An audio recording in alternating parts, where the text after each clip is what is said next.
because the harder I fought, the worse I became.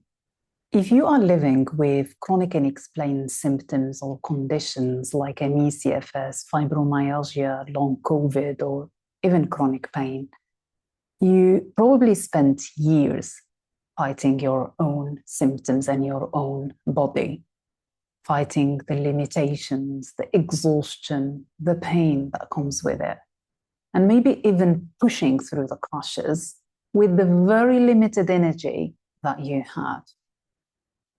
And I know that because I did exactly the same thing myself. I did that over and over again.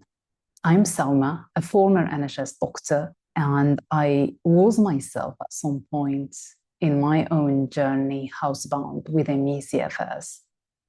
And one of the hardest things and the hardest lessons that I've learned is that fighting my own symptoms was only making them worse. Fighting my own symptoms was only making them worse. Because the harder I fought, the worse I became. So in this video, I'm going to explain why fighting the symptoms make them worse and what is that costing you. Why fighting the symptoms feels so natural. We humans, we hate discomfort. We are conditioned to get away from it and try to get rid of it as soon as possible because we want instant relief.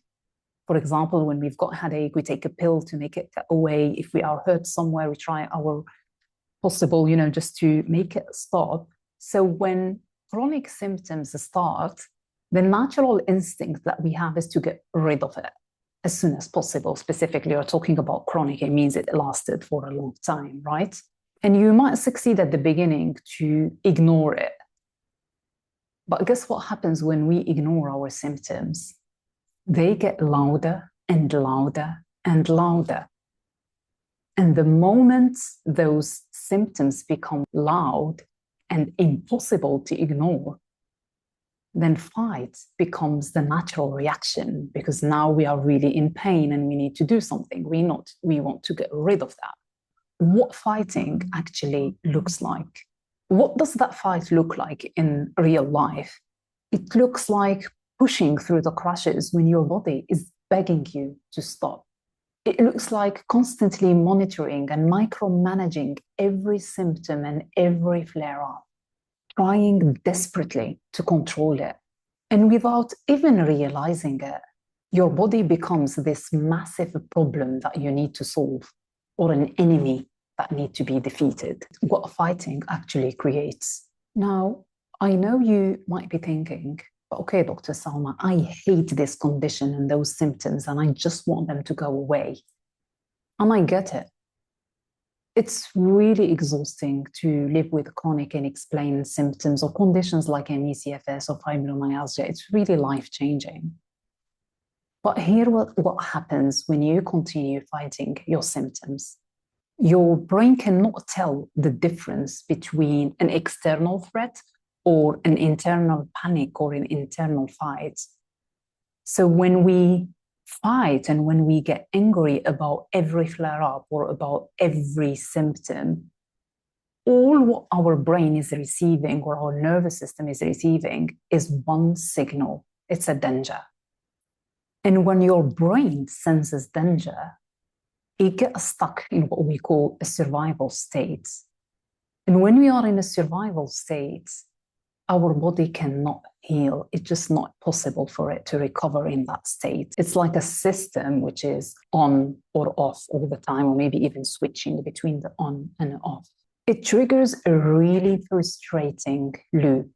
You get a symptom, you react with frustration or fear, your nervous system triggers a danger signal, and your body stays stuck in survival mode, which actually fuels the exact symptoms you are trying to fix in the first place.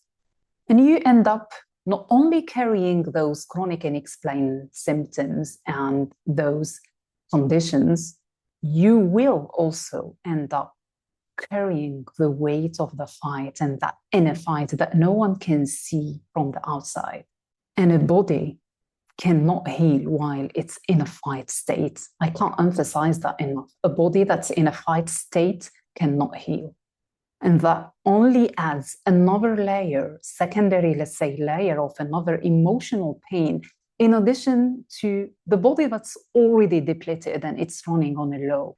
And this isn't about pretending that your symptoms are not real. Absolutely not. But it's about shifting that energy from that inner war to more towards understanding what's happening in my body and what's those signals are trying to communicate with me. And for me, that shift really changed everything. And that's my aim in this channel, is to share with you what helped me in my own journey. If you recognize yourself in this cycle, I put together a free guide called Your Tests Are Normal and Your Body Feels Otherwise. It explains what's happening inside your body when the lab tests keep coming back normal and why it makes completely sense to feel the way you feel. And you can find the link below in the description. Stopping the fight is only the first step because it finally gives you space to feel and hear what's underneath that. So in the next video, we are going to explore what your symptoms might be trying to communicate to you. And I see you there.